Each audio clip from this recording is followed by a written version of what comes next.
প্রসূতি মৃত্যুতে ইসলামপুরের নার্সিংহোমে তুলকালাম। চিকিৎসার গাফিলতিতে প্রসূতি মৃত্যুর অভিযোগ। প্রসূতি মৃত্যুর অভিযোগে নার্সিংহোম ভাঙচুর। অস্ত্রোপচারের পরই প্রসূতির শারীরিক অবস্থার অবনতি দাবি পরিবারের। মৃত্যুর খবর পেতেই ক্ষোভে ফেটে পড়েন পরিবারের লোকজন। নার্সিংহোমে ঢুকে ভাঙচুর, পুলিশ গিয়ে পরিস্থিতি নিয়ন্ত্রণে আনে।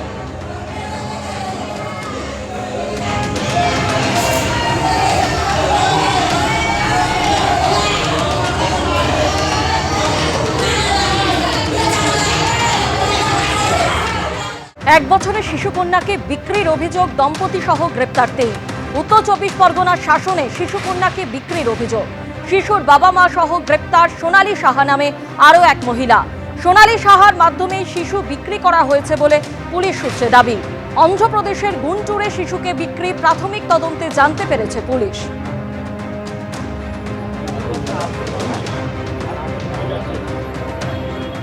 আপনারা জানেন যে আজকে নবান্নে আসেন সমাজবাদী পার্টির প্রধান অখিলেশ যাদব। মুখ্যমন্ত্রী মমতা বন্দ্যোপাধ্যায়ের সঙ্গে তিনি বৈঠকও করেন। আর বিভিন্ন বিষয় নিয়েই কিন্তু বিজেপিকে নিশানা করেছেন অখিলেশ যাদব। আইপ্যাক কাণ্ড নিয়ে বিজেপিকে নিশানা করেছেন তিনি বলেছেন ডিজিটাল ডাকাতি রুখে দিয়েছেন মমতা বন্দ্যোপাধ্যায়। দিদির কাছে ইডি হেরেছে, এবার বিজেপি হারবে। দিদির বিরুদ্ধে সফল হবে না বিজেপি, বললেন অখিলেশ যাদব।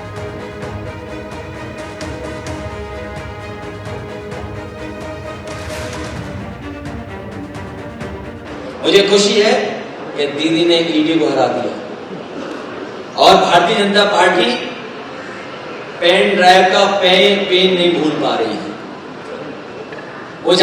वो भारतीय जनता पार्टी ये भूल गए हैं कि यहाँ का प्रदेश दीदी के लीडरशिप में ये कल्चरल यूनिट है, पॉलिटिकल यूनिट नहीं है। ये नासमझी कर रहे हैं। यहाँ के लोग प्रेम के, रविंद्र के भजन सुनते हैं, यहाँ का गान सुनते हैं, मिठास सुनते हैं, नफरत के गाने नहीं सुनते। ये दरारवादी लोग जो बांट करके राजनीति करने वाले हैं वो कामयाब होने वाले नहीं हैं। यहाँ की मिठास जीतेगी, यहाँ की आदरणीय दीदी जीत कर जाएगी।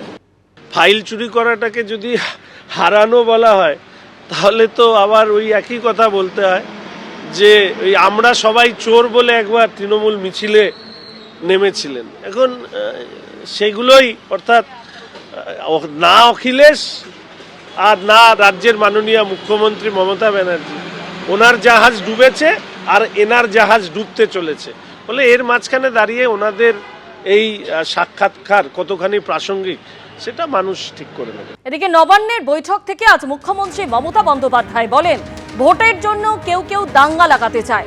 সকলকে অনুরোধ করব কেউ প্ররোচনায় পা দেবেন না। বাংলার মানুষ শান্তি চায়, শান্তিতে বিশ্বাস করে, বললেন মুখ্যমন্ত্রী মমতা বন্দ্যোপাধ্যায়।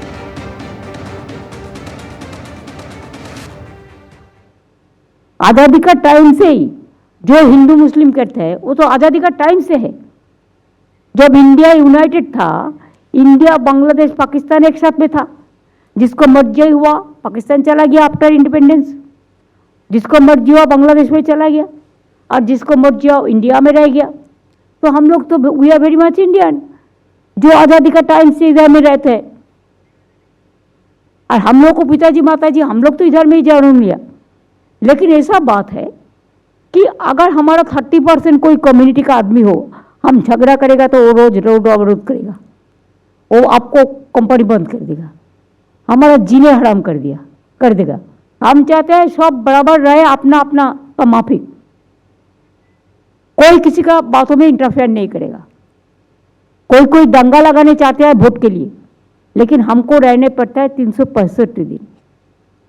इसमें आप लोग शांति से रहेंगे, आपका परिवार अच्छा से रहेगा, आपका चिंता करने का जरूरत नहीं रहेगा। মুখ্যমন্ত্রী মমতা বন্দ্যোপাধ্যায় নবান্নের বৈঠক থেকে আরো বলেন যারা বলছে বাংলা থেকে শিল্প চলে গেছে তারা ভুল বলেছেন। বাংলায় কর্মসংস্থানে জোর দেওয়া হয়েছে। যারা বাইরে আছেন তারা বাংলায় ফিরে আসুন। ভিন রাজ্যে পরিযায়ীদের উপর অত্যাচার হচ্ছে। আমি অনুরোধ করব আপনারা বাংলায় ফিরে আসুন। নবান্নের বৈঠকে মন্তব্য মুখ্যমন্ত্রী। कितना फ्लाईओवर हुआ, कितना ब्रिज हुआ, कितना इंफ्रास्ट्रक्चर हुआ। आप देखो ना पुरुलिया में 72,000 करोड़ रुपया इन्वेस्ट हो रहा है। आप लोगों ने ही किया है।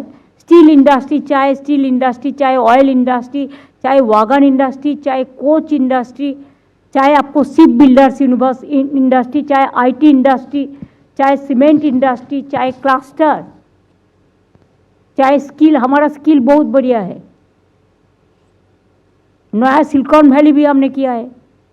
हमारा स्किल में 40 लाख लोगों को हम ट्रेनिंग दिया, उसमें 10 लाख का एम्प्लॉयमेंट भी हो गया। हमारा 40% अनएम्प्लॉयमेंट कमती हो गया, हमारा पॉवर्टी भी 40% कमती हो गया।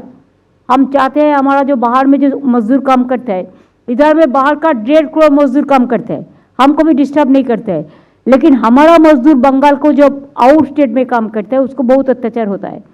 तो हमने बोला जिसको वापस आना है आप आ जाओ, हम मदद करेंगे, इधर में कुछ करने का मौका देगा। हमारा तो बहुत सारे इंडस्ट्री हो रहा है, हाउसिंग हो रहा है, बहुत सारे आगे बढ़ रहे हैं। हम 10,000 लोगों को जूट इंडस्ट्री में उसको लिए ट्रेनिंग देके नौकरी भी दे रहा है। ऐसे स्किल इंडस्ट्री जो स्किल ट्रेनिंग लेता है। মুখ্যমন্ত্রীর ঘনিষ্ঠ শিল্পপতিরা পশ্চিমবঙ্গের শিল্পায়নের সামগ্রিক অবস্থা দেখে আজকে তারা অন্য রাজ্যে গিয়ে বিনিয়োগ করছে, পশ্চিমবঙ্গে করছে না। অথচ পশ্চিমবঙ্গে মাননীয় মুখ্যমন্ত্রীর পাশে দাঁড়িয়ে তারা মুখ্যমন্ত্রীকে সার্টিফিকেট দিচ্ছেন। এর একটাই কারণ, ওনার বিদায় আসন্ন।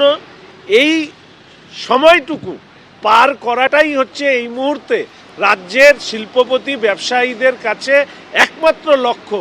এই লুটেরাদের সরকার শুধুমাত্র কালীঘাট আর ক্যামাক স্ট্রিটের ব্যানার্জি পরিবারের উন্নয়ন বাদ দিয়ে আর কারো কাজে লেগেছে বলে এই 15 বছরে পশ্চিমবঙ্গের অধিকাংশ মানুষ মনে করেন না।